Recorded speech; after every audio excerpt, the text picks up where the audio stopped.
Tuan muda yang lemah dan hanya bisa merengek. Dalam 7 detik, membantai 18 iblis tingkat tinggi yang menyerang. Ini karena tubuhnya dikendalikan oleh pengembara pedang terkuat di dunia, Jim. Ia berpikir bisa menang dengan kemampuan pedangnya. Namun pertarungan baru setengah jalan. Dan tubuh mudanya sudah tak sanggup lagi. Apa dia sudah tak sanggup mengangkat pedangnya? Di depan semua orang, Jim melakukan sesuatu yang tak terduga. Ia melompat dari tebing setinggi 3 meter. Ternyata ia sengaja melakukannya, untuk memancing sisa iblis ke sana, dan menghabisi mereka semua, meskipun hasilnya sesuai rencana. Tapi Jim juga jatuh karena kelelahan. Untungnya, ia tidak mati. Setelah beristirahat sejenak, ia mencoba berdiri. Namun, begitu berdiri, tubuhnya terasa sakit sekali. Ini pasti akibat terlalu memaksakan tubuh. Jim tak berani bergerak lagi. Ia pun mulai mengenang masa lalu. Saat Jim masih kecil, keluarganya mengalami bencana dahsyat. Kecuali dirinya, hampir semua kerabatnya terbunuh. Keinginan balas dendam mendorong Jim untuk menjadi kuat, hingga ia menjadi salah satu dari 7 petarung terkuat. Namun, saat ia hampir membalaskan dendamnya, rekannya tiba-tiba menyerangnya dan membunuhnya. Tapi untungnya, Tuhan memberinya kesempatan kedua. Ya, ia terlahir kembali dengan kekuatan masa lalunya. Saat itu, ketukan pintu mengganggu ingatan Jim. Seorang wanita berpakaian pelayan muncul. Ia membanting baskom berisi air ke atas meja. Urusan melawan musuh itu, serahkan saja pada pelayan. Kau tahu betapa khawatirnya aku? Belum sempat ia selesai bicara, Jim memeluknya erat. Meskipun rasa sakit yang hebat membuatnya gemetar, ia tetap memeluknya erat. Senang sekali bisa bertemu denganmu lagi. Beranda, dia adalah guru pribadi Jim. Di kehidupan sebelumnya, di masa kecilnya yang tragis, Beranda adalah salah satu dari 2 cahaya dalam hidupnya. Namun, orang yang begitu penting ini hilang saat keluarganya hancur. Jim memeluknya selama beberapa menit. Sebelum akhirnya melepaskannya, ia tak sabar menceritakan semuanya padanya. Dengarkan, keluarga kita akan segera menghadapi bencana dahsyat. Beranda hanya tersenyum lembut, dan kembali merapikan tempat tidur. Jelas ia tidak menganggap serius perkataan Jim. Dengarkan, ini sangat. Belum sempat ia selesai bicara, Beranda langsung memotongnya. Kalau kamu terus berulah seperti ini, aku akan kirim kamu ke Jandali. Tidak tahu terima kasih. Jim terdiam mendengar beberapa kata itu. Setelah tenang, Beranda tiba-tiba membahas festival musik minggu depan. Itu kesempatan bagus untukmu, dan adikmu, Elena, untuk baikan. Seharusnya ini hal yang menyenangkan. Tapi Jim malah membelalakkan matanya ketakutan. Karena menurut ingatan kehidupan sebelumnya, Elena akan terbunuh di festival musik itu. Jim mengambil foto mereka berdua di atas meja, seolah membuat keputusan penting dalam hatinya. Tapi saat itu, pintu tiba-tiba terbuka. Wajah yang familiar muncul. Elena, tanpa ragu, Jim memeluknya. Aku kangen kamu. Lalu dia menepuk-nepuk bajunya dengan jijik. Minggu lalu kamu bilang muak dengar napasku. Kepalamu terbentur, ya? Jim menutupi dadanya dengan canggung. Di kehidupan sebelumnya, dia memang benar-benar brengsek. Tapi kata-katanya itu membuat keduanya tercengang. Aku tidak salah dengar, kan? Tuan muda minta maaf, kepalanya pasti terbentur. Jim berusaha menggerakkan tubuhnya untuk membuktikan dia baik-baik saja. Tapi tubuhnya tidak menurut. Dia langsung merasakan sakit yang luar biasa. Ya, waktu kamu digotong kembali juga seperti ini. Elena dan Beranda tersenyum nakal. Melihat ekspresi mereka, Jim tidak marah, malah merasakan perasaan lain. Benar saja, banyak hal indah yang terlewatkan di kehidupan sebelumnya. Terlalu banyak. Tapi saat itu, ketukan pintu mengganggu pikiran Jim. Yang datang adalah 2 pengawal pribadi Elena. Mereka memanggilnya untuk membantu pekerjaan. Melihat Jim kebingungan, Beranda berkata dengan kesal, akhir-akhir ini kekurangan tenaga kerja. Tidak semua orang bisa bersantai sepertimu. Saat mereka hendak keluar, Jim mengutarakan ide yang aneh. Aku juga mau bantu. Serius, tuan muda mau bantu? Kepalanya pasti terbentur. Namun, niat Jim baik, tapi para pelayan ketakutan melihatnya. Khawatir jika membuat kesalahan kecil akan dipukuli. Hal ini malah menurunkan efisiensi kerja. Begini caramu memperlakukan orang yang mau membantu? Elena berusaha mengusirnya. Satu-satunya cara kamu bisa membantu adalah dengan tidak berada di sini. Saat keduanya bertengkar, sebuah derap langkah kaki terburu-buru mendekat. Orang yang datang adalah pengawal pribadi Jim, Ferguson. Dia mendengar tuan mudanya dalam masalah. Jadi dia segera bergegas datang. Melihat pria tua itu, Elena merasa seperti melihat penyelamat. Dia segera memintanya untuk membawa Jim pergi. Tidak ada cara lain. Tinggal di sini hanya akan membuat orang lain kesal. Maka, Jim meminta pengawalnya untuk membawanya ke lapangan latihan yang terbengkalai. Selanjutnya adalah terlibat dalam perang. Kehancuran keluarga. Sekarang waktu yang tersisa tidak banyak. Dia harus segera membuat tubuh ini kuat. Jim duduk bersila di tanah. pertama-tama menutup matanya, lalu menarik napas dalam-dalam. Dengan cepat, dia merasakan keberadaan sihir di udara. Bagi Jim, sebagai salah satu dari 7 terkuat, hal-hal ini tidak sulit. Di kehidupan sebelumnya, dia bahkan bisa menciptakan 5 inti sihir. Dengan sihir di udara, diserap sedikit demi sedikit oleh Jim. Beberapa inti seukuran telur, perlahan mulai terbentuk di dalam tubuhnya. Namun, hanya 3, yang merupakan batas maksimum tubuh ini. Jim tiba-tiba memuntahkan darah. Namun ini berarti, 3 inti sihir di dalam tubuhnya telah sepenuhnya terbentuk. Bajingan-bajingan keluarga Delphin, bersiaplah untuk mati. Seminggu kemudian, Jim datang ke festival sesuai janji. Namun, ini membuat Elena sedikit terkejut. Dia tidak menyangka kakaknya benar-benar akan datang. Ku dengar kau juga berlatih. Ini tidak sepertimu. Elena tampak bingung. Namun, dia sangat menyukai penampilan kakaknya saat ini. Meskipun suasana di tempat itu sangat menyenangkan, Jim tidak berani lengah. Dia terus mengamati sekelilingnya dengan waspada. Karena selama ini, dia tiba-tiba menyadari bahwa perubahan perilakunya setelah terlahir kembali juga akan mengubah sejarah masa depan. Akan terjadi perubahan. Selanjutnya, Elena mengajak kakaknya berkeliling pesta dan juga mencicipi banyak makanan lezat. Akhirnya, mereka menemukan tempat untuk beristirahat. Meskipun Elena mengatakan, pesta ini tidak ada yang baru dan membosankan. Tetapi dengan kehadiran kakaknya, hatinya terasa hangat. Namun, meskipun pesta telah berakhir, Jim masih belum berani bersantai. Apa karena aku selalu bersama Elena? Pelakunya jadi tidak muncul, tapi saat itu juga, seorang penjaga keluarga tiba-tiba menghampiri Elena. Ku dengar ada pertunjukan baru di sana. Mau lihat? Elena yang polos tidak curiga sama sekali. Dan dengan senang hati mengikutinya. Kakak, ayo cepat. Jim yang berada di belakang langsung merasa ada yang tidak beres. Jadi ini ulah kalian, 2 pengawal pribadi Elena. Ketidakwajaran yang mereka tunjukkan terlihat jelas di mata Jim. Dengan cepat, mereka sampai di tempat pertunjukan yang disebutkan penjaga tadi. Tapi tempat itu kosong melompong. Elena melihat ke sekeliling, lalu langsung mengeluh pada penjaga. Dia merasa tidak mungkin ada pertunjukan di tempat seperti itu.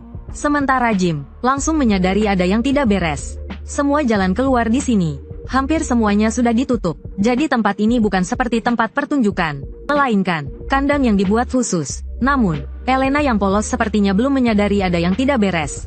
Dia menarik kakaknya dan ingin pergi dengan kesal. Melihat bujukan tidak mempan, penjaga itu akhirnya menunjukkan niat aslinya. Nona, kau tidak boleh pergi. Jika kau pergi, apa yang akan kulaporkan? Elena baru menyadari ada yang tidak beres. Melaporkan apa? Kalian agak aneh hari ini. Tidak lama kemudian, 3 sosok berjalan mendekat dari kejauhan. Bagus, bagus. Kalian melakukannya dengan baik. Tapi, kenapa putra sulung Padim juga ada di sini? Pria bernama Frank itu tampak bingung. Perjanjian mereka hanya melibatkan Elena. Jangan khawatirkan itu. Bonus, kedua kelompok itu bernegosiasi sendiri. Sama sekali tidak menganggap Jim ada. Pengkhianat keluarga, kau pikir kau bisa lolos begitu saja? Mendengar perkataan Jim, penjaga itu tidak peduli. Ku sudah muak dengan tempat miskin ini. Setelah kami mendapat bayaran, aku akan menikahi 10. Belum selesai bicara, tubuhnya tertembus tebasan tajam Jim. Melihat itu, penjaga lainnya langsung menyandera Elena. Namun, sedetik kemudian, ia bernasib sama, tertembus pedang besar. Pemandangan ini membuat Frank sedikit terkejut. Mereka telah menyelidiki dengan jelas. Putra sulung Padim seharusnya tidak punya pengalaman bertarung. Tapi gerakannya barusan, yang tampaknya membuat kedua penunggang kuda itu benar-benar terkejut. Tapi hanya itu saja, mereka tidak merasa berada di level yang sama dengan 2 orang rendahan itu. Jim melihat adiknya yang gemetar ketakutan, lalu segera membuatnya pingsan dengan 1 tamparan. Karena adegan selanjutnya, kemungkinan besar akan membuatnya trauma. Setelah melakukan semua itu, Jim perlahan berbalik. Ada 3 orang di sana. 2 di antaranya adalah anak buah biasa. Yang merepotkan adalah orang di tengah yang bernama Frank. Sihir yang dipancarkannya tampaknya lebih kuat dari yang diperkirakan. Jim mencoba mengorek informasi tentang dalang di balik ini dengan obrolan ringan.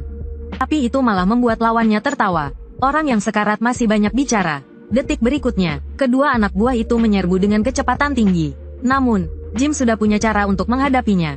Pertama, dia melempar petasan untuk mengacaukan indera mereka, lalu segera maju dengan pedangnya. Hanya dalam 3 putaran, Jim mengalahkan 2 orang itu. Tapi sebelum dia bisa bersantai, tiba-tiba dia merasakan hawa dingin yang menusuk dari belakang. Ternyata Frank melancarkan serangan diam-diam. Tapi serangan ini ditangkis Jim dengan postur yang aneh. Tanpa memberi lawannya waktu untuk bereaksi, dia berputar sempurna dan melancarkan tebasan. Pedangnya menggores leher Frank dengan sudut yang sempurna. Tapi hal yang mengejutkan terjadi. Lawannya ternyata tidak mati. Ternyata, Frank telah memusatkan banyak sihir di lehernya untuk mengurangi kerusakan yang disebabkan oleh pedang. Dia pun menyadari bahwa orang di hadapannya tampaknya sangat berbeda dari rumor yang beredar. Dia menguasai ilmu pedang yang belum pernah dilihatnya. Frank tidak berani ceroboh lagi dan segera mengerahkan sihir dahsyat di dalam tubuhnya. Tapi saat melihat lawannya, dia malah tersenyum. Reaksi apa ini? Setelah beberapa putaran pertarungan, Frank benar-benar terkejut. Tak disangka lengannya terasa sakit karena getaran dari lawannya.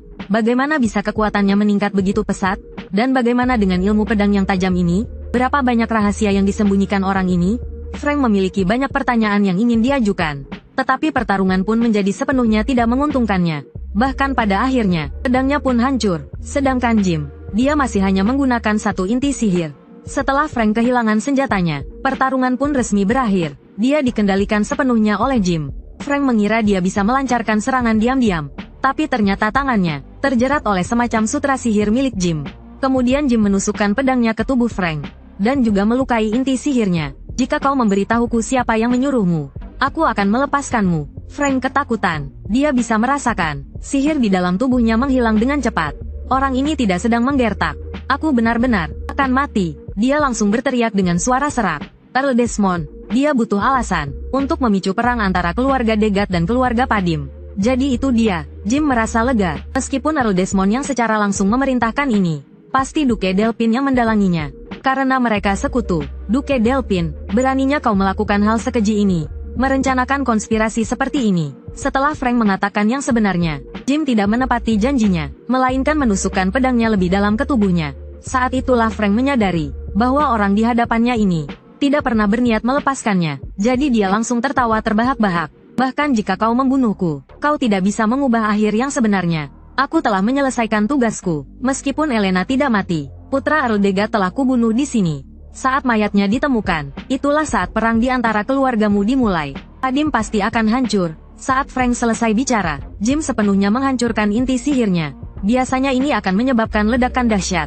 Tapi Jim punya cara lain, yaitu mengubahnya menjadi kembang api. Setelah memastikan bahayanya hilang, Jim langsung memuntahkan darah, lalu berlutut, karena dia memaksakan diri untuk melakukan semua ini. Tubuh ini sekarang terlalu lemah. Sialan, di kehidupan sebelumnya, aku bisa menggunakan 3 inti sihir sekaligus tanpa masalah. Setelah beristirahat sejenak, Jim terlatih-tatih menuju rumah di dekatnya. Benar saja, dia menemukan 2 mayat di dalamnya. Tidak diragukan lagi, itu adalah putra Earl dan pengawalnya. Jika ini ditemukan orang lain, dia tidak akan bisa menjelaskannya. Jadi Jim mengambil lilin dan membakar tempat kejadian hingga bersih. Lalu menggendong adiknya dan bergegas pergi. Tapi tanpa sepengetahuannya, lawannya masih punya satu rekan yang belum muncul. Dia segera melaporkan kejadian ini. Rencana kita gagal. Begitu kata-kata itu terucap, mereka tidak percaya. Satria tingkat tinggi, Frank, gagal mengurus seorang gadis kecil yang tidak tahu apa-apa. Putra tertua Padim ikut campur. Dia menggunakan teknik pedang aneh yang belum pernah kulihat. Setelah mengalahkan Ksatria Frank, pria berjubah hitam itu menceritakan semua yang dia ketahui tentang Jim. Dia pikir dengan begitu hukuman atas kegagalannya akan diringankan. Tetapi setelah mendengar ceritanya, semua orang justru menuntut hukuman mati untuknya. Karena ketidakmampuan Jim, bahkan anjing liar pun tahu. Pria berjubah hitam itu panik. Tidak, dia sama sekali berbeda dari rumor yang beredar. Beri aku kesempatan lagi. Saat mereka berdebat, suara berwibawa tiba-tiba terdengar dari panggung tinggi di sisi lain.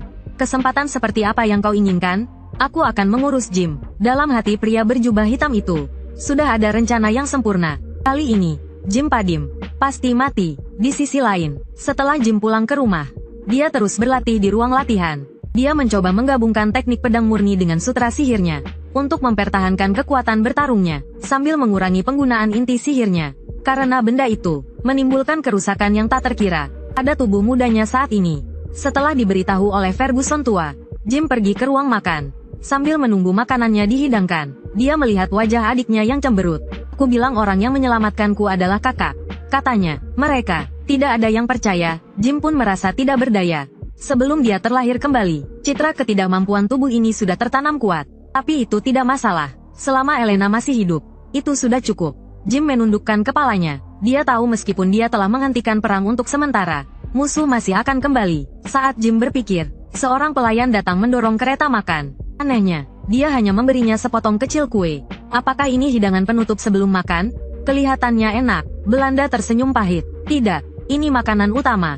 Kita sudah tidak punya uang untuk membeli makanan. Saat Jim tertegun, tiba-tiba terdengar keributan dari lantai bawah. Dia segera membuka jendela dan melihat ke bawah. Terlihat sekelompok orang datang dengan marah. Dan banyak dari mereka, bahkan membawa senjata. Jim bingung. Sementara Belanda tampak biasa saja. Aku sudah tahu mereka akan seperti ini. Jelasnya dengan pasrah. Dia menjelaskan, karena insiden penyerangan terhadap Helena, festival musik yang seharusnya berlangsung selama seminggu, dihentikan setelah hanya 1 hari. Dan yang paling terdampak, adalah para pedagang di festival musik. Jadi mereka mau memberontak. Jim menunduk. Situasi di wilayahnya, lebih buruk dari yang ia bayangkan. Ia tak bisa membiarkan ini berlanjut. Jim segera memanggil Ferguson tua. Ia mencoba memintanya mengirim pasukan untuk menenangkan massa. Pasukan? Kita tidak punya pasukan. Ferguson tua tampak malu. Sebagian besar pasukan berada di perbatasan kekaisaran. Melawan monster. Jim tersenyum kecut. Untungnya, hanya ada 2 hal yang tidak ada di sini. Yaitu ini tidak ada, dan itu tidak ada. Ia menghela napas pasrah. Lalu diam-diam ia menarik beranda ke samping. Kau kan bendahara? Ya, ambil uang pribadiku. Gunakan untuk menenangkan para pedagang itu. Tapi beranda hanya tersenyum. Lalu kembali mengucapkan kata yang familiar itu. Tidak ada, kau terlalu boros sebelumnya. Pangeran Padim sudah tidak memberimu uang saku lagi. Kalau begitu pinjamkan aku sedikit. Tidak ada. Jim terdiam selama 2,5 detik. Lalu ia benar-benar menyerah. Semuanya langka di sini. Meskipun ia tahu apa yang akan terjadi di masa depan, ia tidak bisa mengubah apapun. Aku butuh uang. Saat Jim sedang berpikir, seorang prajurit bergegas masuk. Tuan muda, ada masalah besar. Ia bahkan tak sempat bernapas. Prajurit itu segera menjelaskan. Tuan muda Kane ingin bertemu Anda. Nama itu adalah nama yang paling tidak ingin didengar Jim seumur hidupnya. Dipandu oleh prajurit itu, ia segera pergi. Orang gila itu, entah apa yang akan dilakukannya. Benar saja, saat Jim tiba di tempat kejadian, ia melihat komandan penjaga dipukuli.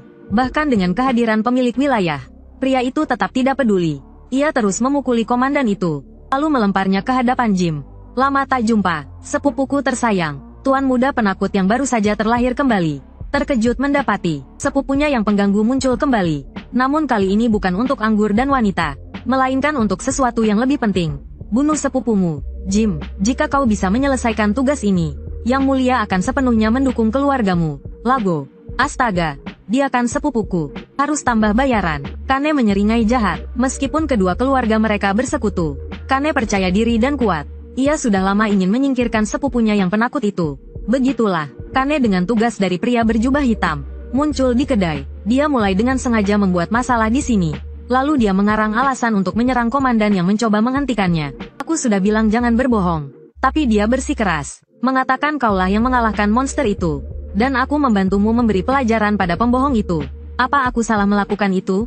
Jim hanya berdiri terpaku, tanpa menjawab. Di kehidupan sebelumnya, benar atau salah, dia pasti akan langsung berlutut dan meminta maaf. Tuan Kane, kenapa wajah orang itu menabrak tanganmu? Apakah tanganmu baik-baik saja? Tapi sekarang berbeda. Jim teringat kehidupan sebelumnya, dan wajahnya menunjukkan kelegaan. Melihat Jim tak bergeming, Kane langsung duduk di lantai. Kenapa bengong? Cepat keluarkan yang sudah disiapkan. Ku dengar festival musiknya terhenti, tapi suasana indah ini tidak boleh berhenti. Jim tampak kesal, karena setiap kali datang, orang ini selalu meminta anggur, wanita, dan hiburan. Dan dirinya yang dulu lemah, karena takut dipukul, tidak berani menolak. Cepat, aku menunggu. Mendengar desakan Kane, Jim seperti menyadari sesuatu yang penting. Oh ya, pantas saja Belinda bilang aku boros. Ternyata uangku habis untuk orang ini. Sebuah rencana cerdik melintas di benak Jim. Tentu, kan kulakukan. Tapi sebelumnya, bisakah kau membayar hutangmu padaku? Dulu aku selalu pakai uangku sendiri untuk menyiapkan semuanya. Sekarang aku minta 1000 koin emas. Ditambah bunga 100%. Kata-kata ini membuat Kane terkejut. Dia tidak menyangka Jim, yang dianggapnya teman, berani membicarakan uang dengannya, apalagi meminta harga yang begitu tinggi. 1000 koin emas, cukup untuknya bersenang-senang 100 kali. Namun, hal yang lebih mengejutkan Kane masih berlanjut. Bayar, atau kubunuh kau. Pilih salah satu. Begitu Jim selesai bicara, udara di sekitarnya seakan membeku. Bahkan ksatria Kane sendiri tampak tidak percaya. Dia tahu betul, akibat dari membuat Kane marah. Apa aku terlalu baik padamu, sehingga kau jadi kurang ajar? Atau kau benar-benar percaya gosip kalau kau mengalahkan monster itu? Dasar parasit Padim, Kane berkata sambil mengepalkan tinjunya. Lalu dengan kecepatan tinggi, dia melayangkan sebuah pukulan. 2 pukulan, dihindari oleh Jim. Semua orang tertegun, tapi itu belum berakhir. Jim tidak hanya menghindari serangan, tapi juga membalas. Meskipun pukulan kedua ditangkis, tepat saat itu, Kain berlutut dengan keras di tanah, dan mulai batuk-batuk hebat, seolah-olah menderita luka serius. Jim terkejut, dia tidak menggunakan banyak kekuatan. Bangun, jangan berpura-pura, serangan seperti itu tidak mungkin melukaimu. Meskipun Jim tahu Kain berpura-pura mati, semua orang yang hadir melihatnya dengan jelas. Tuan Muda Jim memukul Tuan Muda Kain dan menjatuhkannya. Kalian semua lihat, menyadari reaksi orang-orang. Jim langsung mengerti apa yang dia rencanakan. Kau ingin bermain seperti ini, ya? Aku ladeni. Sementara Kain masih bangga dengan aktingnya. Bagaimana aktingku? Sempurna. Ini akan membuat opini publik menyalahkan Jim, dan cukup untuk memenuhi syarat duel. Namun, saat Kain mengeluarkan sarung tangannya dan hendak menantang Jim berduel, Jim mendahuluinya dan melemparkan sarung tangan ke wajahnya. Aku menantangmu berduel. Kau telah mempermalukanku, penerus keluarga ini, di depan rakyat Padim. Kau telah memukul ksatriaku dan mencemarkan harga diri bangsawanku. Kain merengut. Dia selalu tahu Jim bodoh, tapi tidak menyangka sebodoh ini. Jika dia tidak disingkirkan, gelar pendekar iblisnya akan sia-sia. Melihat sepupunya yang berang, Jim tetap tenang. Ricardo, cari para pedagang yang protes tadi pagi. Katakan pada mereka, ada kesempatan menghasilkan banyak uang. Pertarungan kedua bersaudara itu akan segera dimulai. Tak disangka, yang pertama kali menantang duel, bukanlah sepupunya yang dijuluki pendekar iblis, melainkan Jim, sepupunya yang penakut. Ini membuat ksatria mereka tercengang. Perawakan dan kemampuan berpedangnya bahkan sebanding dengan beberapa ksatria dewasa. Tapi Jim hanya tersenyum lebar, seolah-olah penuh percaya diri dengan kemampuannya. Duel mereka tidak langsung dimulai. Mereka pergi ke pasar yang paling ramai. Karena festival musik terganggu, Jim berencana memberi semua orang pertunjukan yang menyenangkan. Berita itu menyebar, kabar menyebar. Kerumunan orang dengan cepat berkumpul di lokasi. Beberapa datang untuk menonton keramaian, sementara yang lain datang untuk bertaruh. Tanpa ragu, semua orang bertaruh pada kemenangan sepupu Kane. Mengetahui hal ini, Kane langsung menyeringai. Bertaruh pada kemenangannya sendiri, sama seperti bertaruh pada kekalahan timnas sepak bola. Bisa dibilang, sudah pasti menang. Seiring bertambahnya jumlah orang di lokasi, Jim yang berada di sampingnya mengusulkan untuk memulai duel. Namun, usulannya dipotong oleh staf di bawah panggung. Tidak ada yang menaruh uang untuk Tuan Muda Jim, sehingga taruhan ini tidak bisa dilakukan. Begitu kabar itu keluar, semua orang yang hadir menunjukkan kekecewaan. Namun, tidak ada yang bisa mereka lakukan. Satu adalah Tuan Muda berandalan di mata semua orang. Yang lainnya adalah master pedang yang termasyur. Hasilnya sudah jelas. Oleh karena itu, bahkan ada yang mengusulkan untuk mengubah taruhan menjadi apakah Jim bisa bertahan hidup selama 3 detik. Namun, tepat ketika semua orang menertawakannya, suara serak tiba-tiba terdengar. Saya bertaruh 20 juta untuk kemenangan Tuan Muda Jim. Orang yang datang adalah komandan ksatria keluarga Padime. Segera setelah itu, sekantong besar uang dilemparkan ke atas meja. Saya juga yakin kakak saya bisa menang. Meskipun keluarga Padime miskin, sebagai seorang bangsawan, Elena masih bisa mengeluarkan cukup banyak uang pribadinya. Staf di lokasi membujuknya untuk tenang. Kakak bisa dicari lagi, tapi kalau uang hilang, kakak pun tak bisa ditemukan. Tapi Elena sepertinya sudah bulat tekad. Duel pun segera dimulai. Jim lebih dulu menghunus pedangnya. Para ahli biasanya memberi kesempatan beberapa gerakan. Jadi, kau duluan. Mendengar itu, Kane langsung murka. Ia melompat dengan pedang di tangan, lalu menebas Jim dengan seluruh kekuatannya. Serangannya sangat kuat. Hanya dengan 2 tebasan, ia berhasil membuat Jim mundur beberapa meter, dan membuatnya tak berdaya. Para pendukung di bawah panggung langsung panik melihat pemandangan ini. Nona Elena, uangmu akan habis. Sementara orang misterius yang memprovokasi pertarungan itu menyeringai. Dia sangat percaya diri dengan orang yang dipilihnya dengan cermat ini. Kane memiliki kekuatan yang jauh melebihi orang normal. Ia bahkan tidak perlu menajamkan pedangnya. Hanya dengan kekuatannya saja, ia bisa membelah seseorang. Namun tanpa disadari, 2 tebasan yang diterima sebelumnya sebenarnya adalah cara Jim untuk menilai kekuatan Kane. Dalam beberapa ronde pertarungan berikutnya, Kane tidak berhasil mendaratkan 1 tebasan pun. Teknik menghindarmu meningkat pesat. Lalu bagaimana dengan ini? Kane dengan cepat mengubah cara memegang pedangnya. Ia menggenggam erat bilah pedangnya, lalu mengayunkannya dengan keras. Semua ini terjadi begitu tiba-tiba. Jim hanya bisa menangkis dengan pedangnya, tapi tebasan itu terlalu kuat. Ditambah lagi, Kane terus menekan. Jim terpental puluhan meter. Meskipun sudah mendengar tentang kekuatan Kane, adegan ini tetap membuat semua orang tercengang. Dari ketinggian seperti ini, jatuh berarti mati. Permainan berakhir. Jim. Namun, saat Jim jatuh, dia segera memusatkan sejumlah besar mana di kakinya. Lalu, dia mengerahkan kekuatannya dengan kecepatan yang luar biasa. dia melesat ke arah Kane yang belum sempat bereaksi. Pedangnya menyayat tubuh Kane, tetapi tidak ada darah yang terlihat.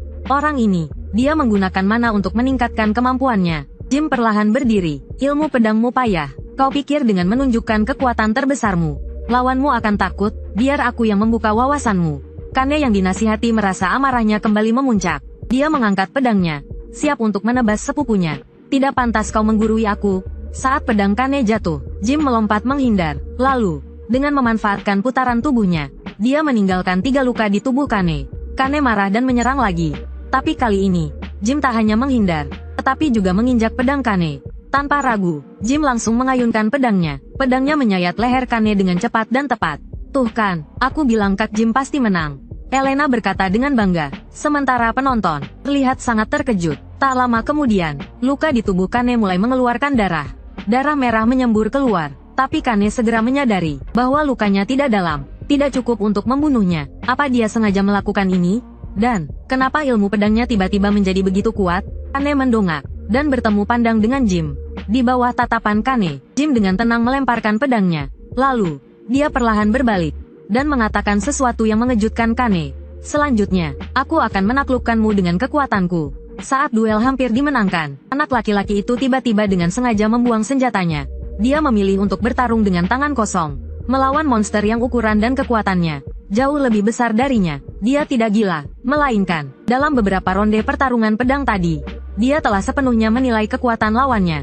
Ini adalah kemampuan Jim dari kehidupan sebelumnya sebagai tentara bayaran. Salah satu teknik yang kupelajari adalah bertarung dengan tangan kosong.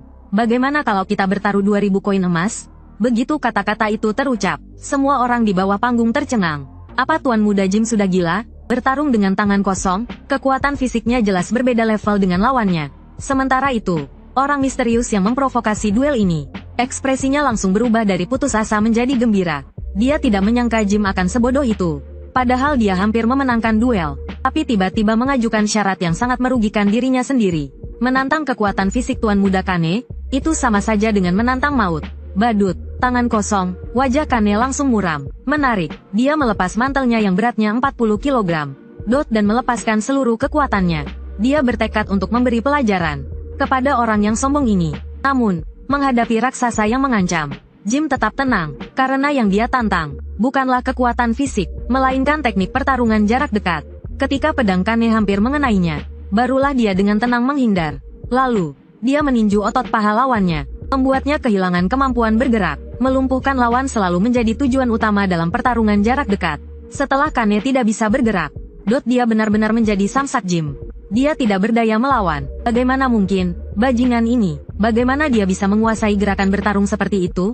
Kane tampak tidak percaya, padahal beberapa hari yang lalu, dia hanyalah pengecut yang selalu patuh padanya. Bagaimana? Menyerah? Atau mau lanjut? Mendengar ejekan Jim, Kane langsung murka. Dia menggigit lidahnya, meningkatkan adrenalin dalam tubuhnya. Lalu, dengan kaki kirinya yang masih bisa digerakkan, dia menghentak tanah. Memanfaatkan hukum Newton untuk meluncurkan dirinya. Dia mengira dengan tambahan hormon, keadaannya akan membaik. Tetapi, dia tetap tidak bisa mengimbangi kecepatan Jim. Memanfaatkan kelengahan Kane, Jim menggunakan teknik kuncian. Dengan mudah dia mematahkan tangan Kane yang memegang pedang. Meskipun begitu, Kane tetap tidak mau menyerah. Aku pasti akan membunuhmu. Tidak ada pilihan lain. Jim harus terus menghajarnya, sampai Kane tidak bisa bergerak lagi. Kenapa? Dia tidak mengerti kenapa dia bisa kalah dari orang ini. Aku turut berduka untuk ayahmu. Jim memegang kepala Kane dengan tatapan iba. Sampai keluarga Padim kami hancur. Dia selalu membantu kami. Ayahmu, berteman dengan ayahku. Dia orang yang sangat baik. Begitu kata-kata itu terucap, tinju Jim mendarat dengan keras. Kain menutup matanya, tapi setelah menunggu beberapa saat, dia tidak merasakan serangan apapun.